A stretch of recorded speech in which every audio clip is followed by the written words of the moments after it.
یہ دونوں سوال ایک ہی سلسلے کے ہیں. اچھا ہوا کہ آخر میں جماعت میں عرض کر دیتا ہوں. رہبر معظم has said that both MI6 Shia and CIA Sunni both are not acceptable and both are British US paid agents. Can you explain please? دوسرے سوال میں ہے کہ شیرازی گروپ کون ہے, یہ کس طرح دین کو نقصان پہنچا رہا ہے, ان کا ہدف کیا ہے, ہو کیا رہا ہے, اور آپ سب کو اور مجھے بہت اچھے طریقے سے سمجھ میں آ رہا ہے. کچھ لوگ اہل بیت اطہار علیہ السلام کی محبت کے نام پر پوری دنیا کے اندر کچھ ایسے کاموں کو کر رہے ہیں جس کو دیکھ کر اہل سنت میں بھی بہت سارے ایسے گروپ بنے ہوئے ہیں. مثال کے طور پر لندن اس سب کا اس وقت سینٹر بنا ہوا ہے. کچھ چینل شروع ہوئے شیعت کے نام پر جنہوں نے کھلے عام لان تان شروع کی. کس کے نام پر؟ تبرہ کے نام پر.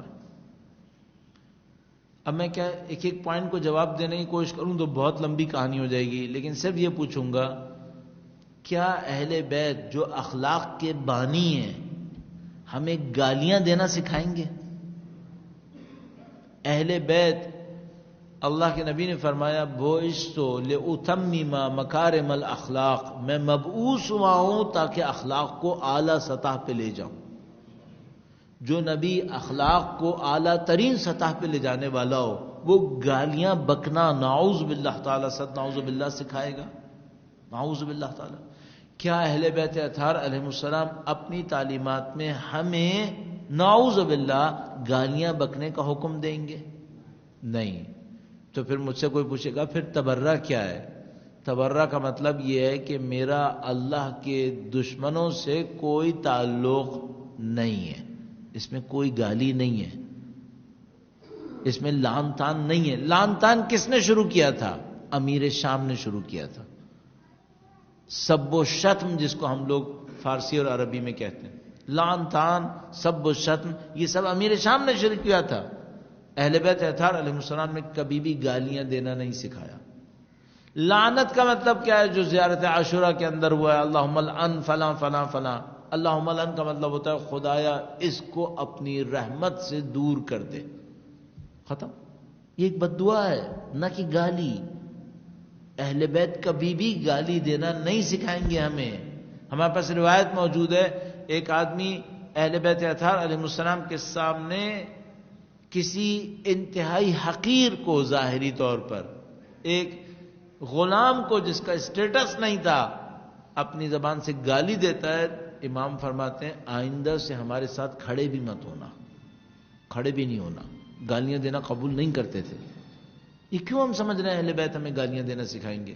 کچھ چینلز شروع ہوئے برطانیہ میں اہل بیت اطہار علیہ السلام کے نام پر اور بظاہر تبرہ کے نام پر انہوں نے لٹرلی گالیاں دینا شروع کی. ایسی ایسی چیزیں میں نے کلپس میں دیکھی ہیں کہ میں نے بھی اپنا سر پیٹ لیا کہ یار یہ تشیع کے نام پہ کاش نہ کرتے. بظاہر تشیع کے نام پہ کیا ہے, اور اس کے اندر معممین بھی شامل. ظاہری طور پر بندہ خدا امامہ بھی لگایا ہوا ہے, ظاہری طور پر کسی مرجع تقلید کے دفتر سے بھی ہے. اب کیا دفاع کریں گے آپ؟ میں نہیں کہہ رہا کہ جو مخالف مکتب فکر میں ہمارے دشمن ہیں وہ ان گالیوں کی وجہ سے ہمارے دشمن بنے. نہیں, یہ دشمنی بغیر گالیوں کی بھی ہے. اگر گالیوں کی وجہ سے ہم سے دشمنی کی تھی اور اہل بیت سے دشمنی کی تھی تو کربلا کس نے بنائی تھی؟ کیا نعوذ باللہ تعالیٰ اہل بیت نے کسی کو برا کہا تھا جس کی وجہ سے کربلا بنی تھی؟ نہیں, اس کا کوئی تعلق نہیں ہے ان دو سے.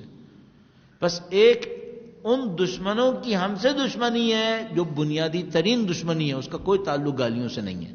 وہ ہم سے دشمن پہلے بھی تھے, ابھی بھی دشمن رہیں گے, ہمیں اس دشمنی میں کوئی پرابلم نہیں ہے.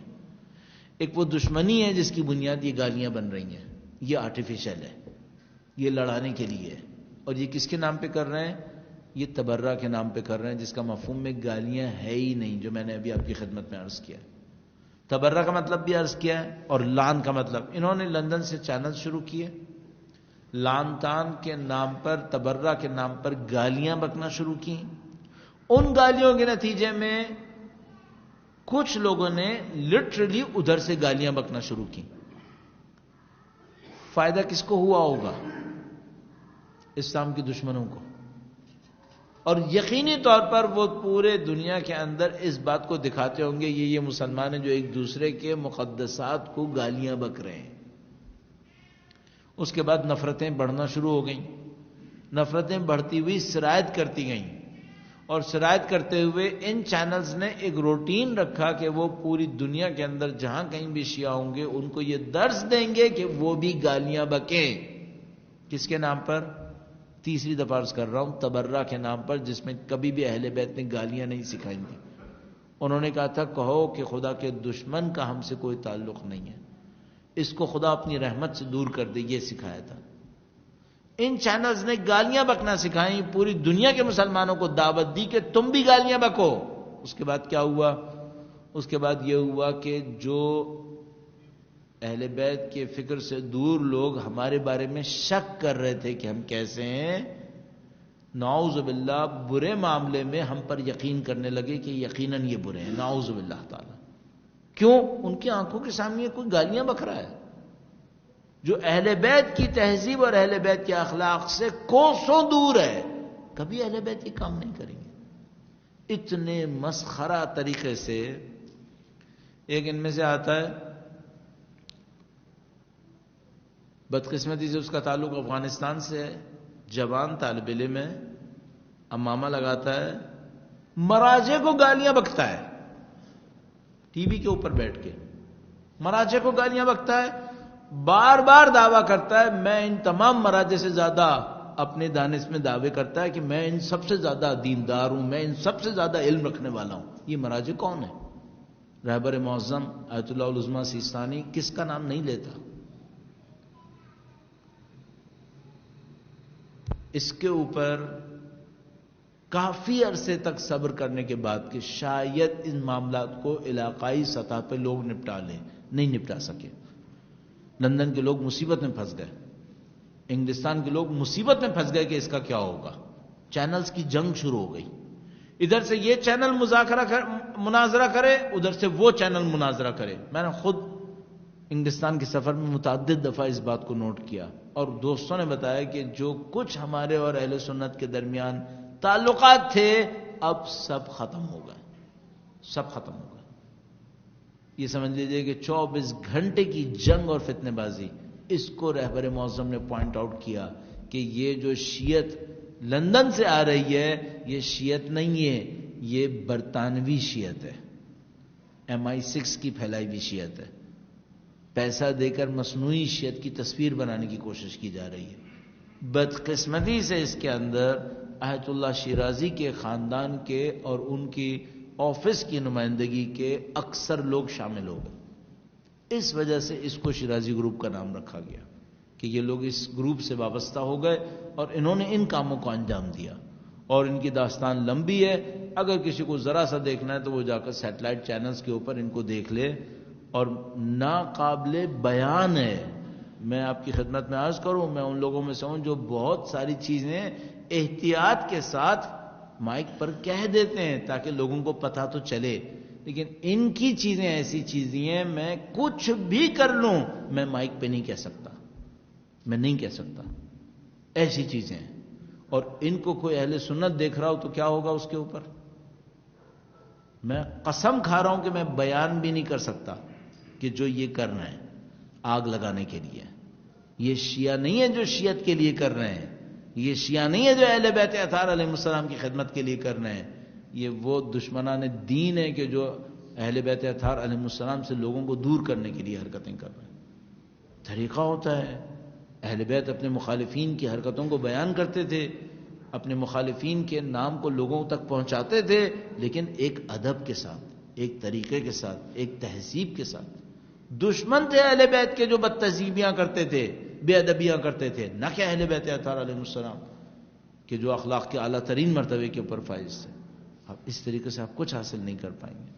اس وقت جو ہماری ذمہ داری بنے گی وہ یہ کہ ان تمام فتنہ انگیز، فتنہ اور شر پھیلانے والے عناصر کو کنٹرول کیا جائے. اس بات کو سمجھانے کی کوشش کی جائے کہ جو آپ کر رہے ہیں، اگر کچھ لوگ سمجھنے کے قابل ہیں ان کو سمجھانے کی کوشش کی جائے کہ یہ جو آپ اہل بیت کی محبت کے نام پہ کر رہے ہیں قطعاً اہل بیت کی محبت نہیں ہے.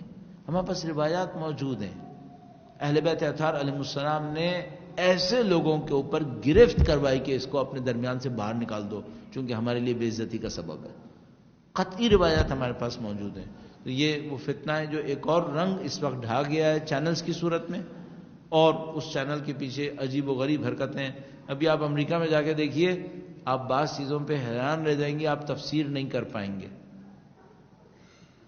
امام بارگاہ بنے گی جس کے، کیا عرض کروں، انسان پریشان ہو جاتا ہے کہ کہیں ایسا نہ ہو کہ کچھ اور لوگ سیکھ لیں کہ ہاں یہ بھی ہو سکتا ہے۔